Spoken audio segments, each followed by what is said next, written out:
Hey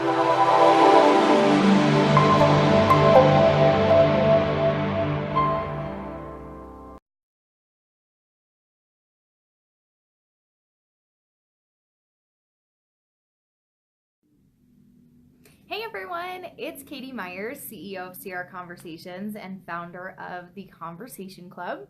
And today is Tuesday. That's right, it's Talk It Out Tuesday. So today I want to share something with you that I have been talking a lot about within the Conversation Club to our clubbers. And I wanted to bring it to you all because I think that this is a little bit different perspective on how we look at like our goal setting and planning, especially when we are doing some reflection and thinking about the year to come. So many of us are in that mode right now. And I know that it is a very precious time as entrepreneurs where we truly work on the business. And so we might be setting like sales goals for ourselves and revenue goals and where we're going to be spending our time and who we're going to be spending it with. And I want to bring something to your attention that is such a powerful question. And it can really help with making alignment in all of the spaces of your life.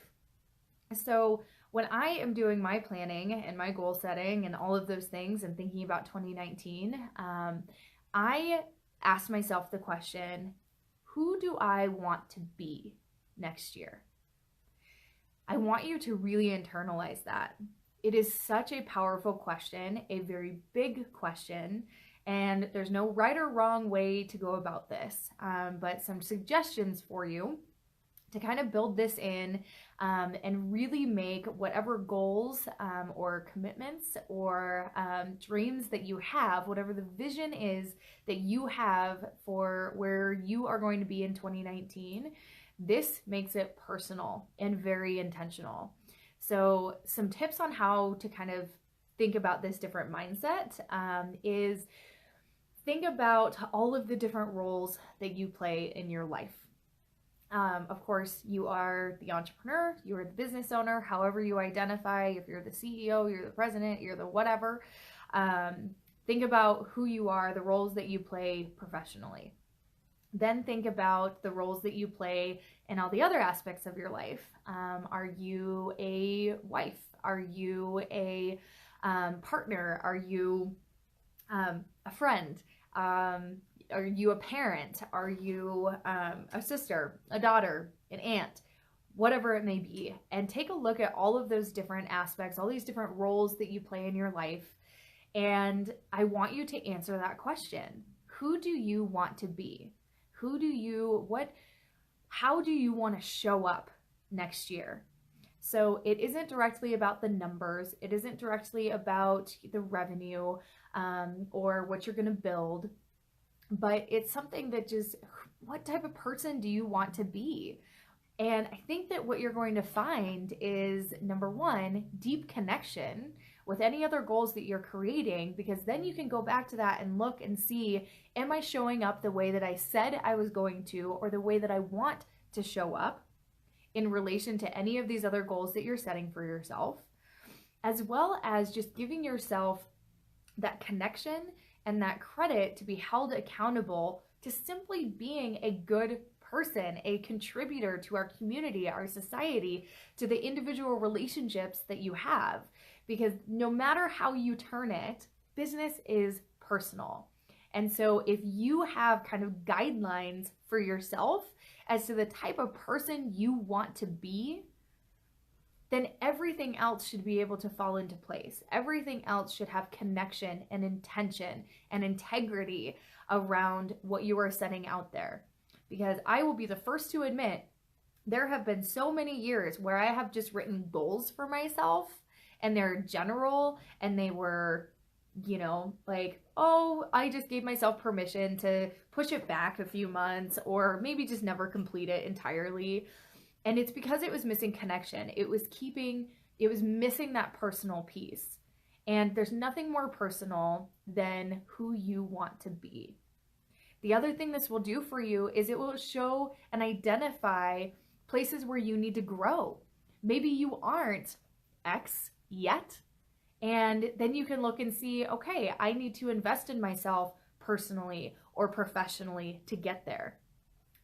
Many of us start to think about our health come January, and we've got all these resolutions, and it's usually, I'm going to work out this year. I'm going to be fit. I'm going to start eating right. Well, those are just statements. Those are just things to say. But if you flip that around and you say, you know, I am going to be a strong person. I am going to be a well-balanced person. Then the goals become something that's actually attainable. Now, let's take this down to my expertise in sales, okay? So if you are simply just making sales goals for yourself, just number goals, right? And you're saying, I want to hit, you know, $100,000 next year. That's a fantastic goal, but does it mean anything? Does it say anything about you? Does it say anything about who you're going to serve or the impact that you're going to make? So I challenge you, when you write down the revenue goals, because those are absolutely important, but find a way to make them personal, connect them with yourself. If you were to bring in $100,000, what type of person do you want to be when you do that? What does that mean about you? How can that connect with you? Is it about reputation or recognition or the impact that you're making? Whatever it is, I think this is just such an important question to ask ourselves. Who do I want to be?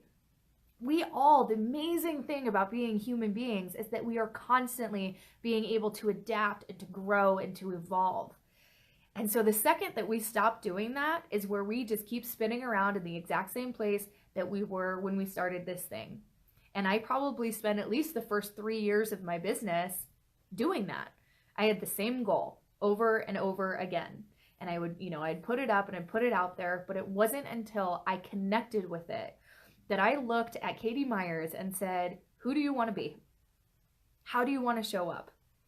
That the goals actually became realistic and connected.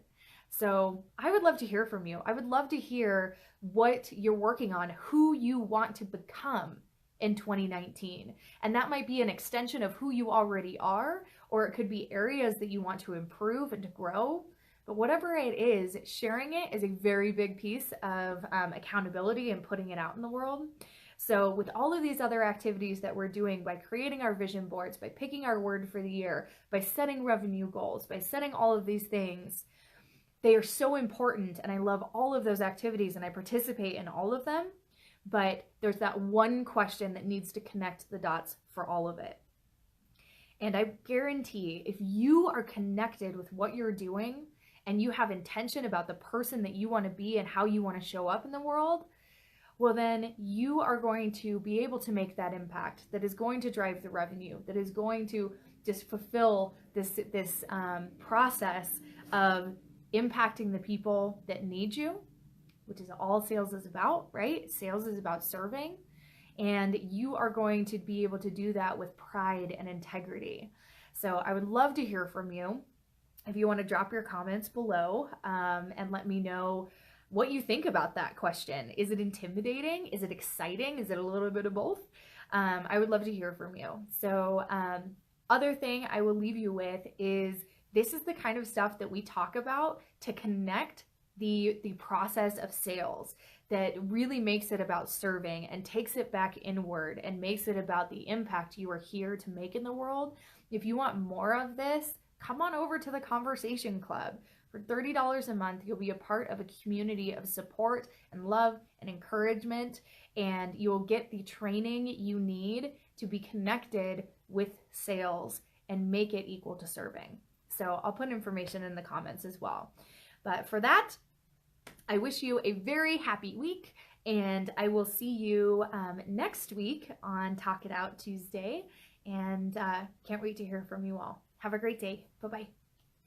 Did you like the video? Well, I hope so. And if you did, go ahead and click like, and subscribe to this channel. That way you can get free trainings from me every single week directly on YouTube. Now, if you feel like you are needing a little bit more and are ready to really own those F words and overcome your failures, well, then it is time for you to head on over to crconversations.com, and you can click on the book tab and get a copy of Fortune is in the Failure. Now, this book is going to be the DIY version of what I take my clients through every day. And while you're on the website, feel free to peruse. There are some great resources, tips, blogs, all sorts of things to really help you own those F words and find sales success. So until next time, I'll see you later. Bye-bye.